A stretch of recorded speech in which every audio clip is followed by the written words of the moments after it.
অসমীয়া gurukul YouTube চেনেলৰ নতুন এটি ভিডিঅ'লৈ স্বাগতম জনাইছোঁ। আজি এই ভিডিঅ'টোত কিছুমান কাৰেণ্ট এফেয়াৰ্ছৰ কুৱেশ্যন আলোচনা কৰিম। খুবেই ইম্পৰ্টেণ্ট কুৱেশ্যন কিছুমান আলোচনা কৰিম। প্ৰথম কুৱেশ্যনটো আছে পেৰা অলিম্পিক্স 2024 কোনখন দেশে আয়োজন কৰিছিল?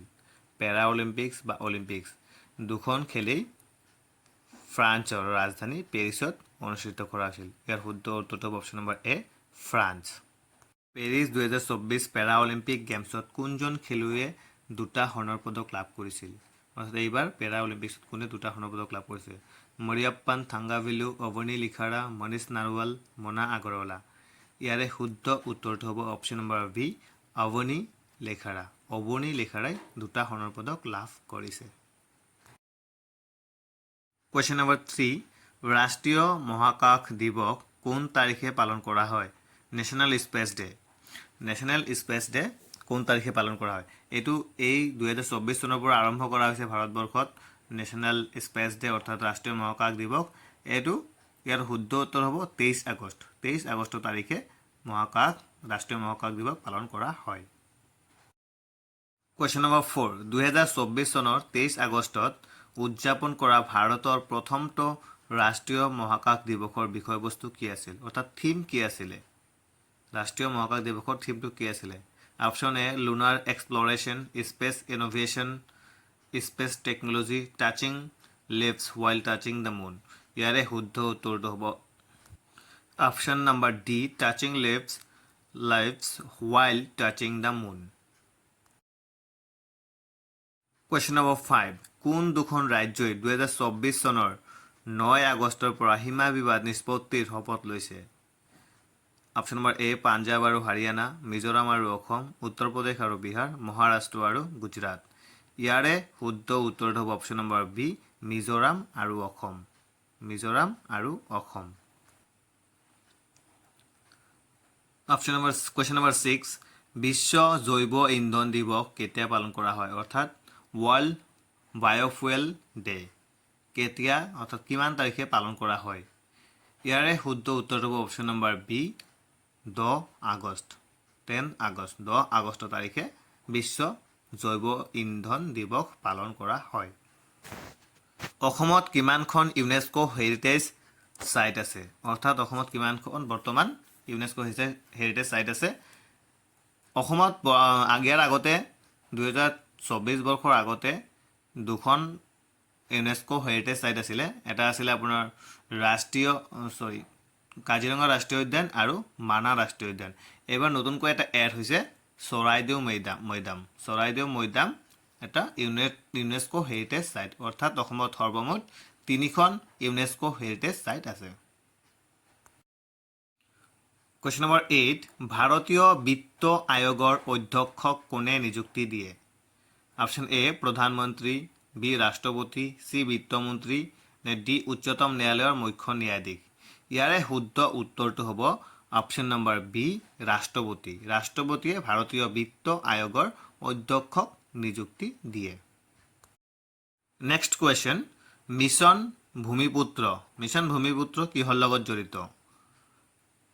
ADRE গ্ৰেড 3 আহিছিলে মিছন বসুন্ধৰা কিহৰ লগত জড়িত? ইয়াতে ধৰক এটা কুৱেশ্যন তেনেকুৱা আহিব পাৰে যে মিছন ভূমিপুত্ৰ কিহৰ লগত জড়িত?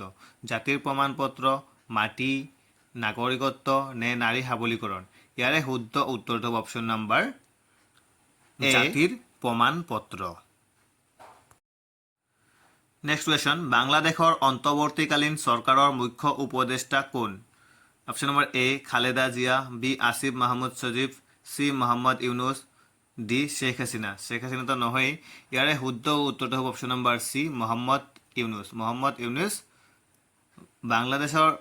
বাংলাদেশৰ ইণ্টাৰিম গভৰ্ণমেণ্টৰ চিফ এডভাইজাৰ। কুৱেশ্যন নম্বৰ 10, ARTPSৰ সম্পূৰ্ণ ৰূপটো কি? Assam right to public service, Assam right to police service, Assam right to public service, Assam right to police service. ইয়াত অপশ্যন দুটা ছেম হৈ গৈছে। চ' ইয়াৰে শুদ্ধ উত্তৰটো হ'ব অপশ্যন নম্বৰ এ আৰু চি, দুটা ছেম হৈছে যিহেতু। ইয়াৰে শুদ্ধ উত্তৰ হ'ব Assam right to public service. Next question, অসমৰ বৰ্তমান ৰাজ্যপালজন হ'ল? অসমৰ বৰ্তমান ৰাজ্যপাল কোন? অপশ্যন নম্বৰ এ, গুলাব চান্দ কাটাৰিয়া, বি ৰমেন ডেকা, চি লক্ষণ প্ৰসাদ আচাৰ্য, ডি জগদীপ ধনকাৰ। ইয়াৰে শুদ্ধ উত্তৰটো হ'ব অপশ্যন নম্বৰ চি লক্ষণ প্ৰসাদ আচাৰ্য। নেক্সট কুৱেশ্যন, শেহতীয়াকৈ টাটা কোম্পানীয়ে অসমৰ ক'ত ছেমি কণ্ডাক্টৰ প্লাণ্ট নিৰ্মাণ কৰিবলৈ লৈছে? Option number A Silghat Nagaon, Jagiroad Morigaon, Namrup Dibrugarh নে জগিঘোপা বঙাইগাঁও। ইয়াৰে শুদ্ধ উত্তৰটো হ'ব option number B Jagiroad Morigaon জিলাৰ জাগিৰোডত, অৰ্থাৎ য'ত নগাঁও কাগজ কল আছিলে সেই ঠাইতে ছেমি কণ্ডাক্টৰ প্লাণ্ট নিৰ্মাণ কৰিবলৈ লৈছে। কুৱেশ্যন নম্বৰ 13, তলৰ কোনটো ইউনেস্কো ৱৰ্ল্ড হেৰিটেজ চাইট নহয়? কাজিৰঙা ৰাষ্ট্ৰীয় উদ্যান, মানাহ ৰাষ্ট্ৰীয় উদ্যান, চৰাইদেউ মৈদাম, অপশ্যন নম্বৰ ডি শ্ৰীসূৰ্য পাহাৰ। মই আগতে কৈ দিছোঁ যে অসমত 3খনে ইউনেস্কো হেৰিটেজ চাইট আছে, সেইকেইটা হৈছে কাজিৰঙা ৰাষ্ট্ৰীয় উদ্যান, মানাহ ৰাষ্ট্ৰীয় উদ্যান, চৰাইদেউ মৈদাম। চ' ইয়াৰে উত্তৰটো হ'ব অপশ্যন নম্বৰ ডি শ্ৰীসূৰ্য পাহাৰ। নেক্সট কুৱেশ্যন, তামৰঙা বিল কোনখন জিলাত অৱস্থিত? Option number A Dhubri, B Golaghat, C Bongaigaon, D Dhubri. Tamranga বিল বঙাইগাঁও জিলাত আছে, বঙাইগাঁও জিলাত অৱস্থিত। Next question, PM Suryodaya Yojana কিহৰ লগত জড়িত? ৰুফটপ চলাৰ,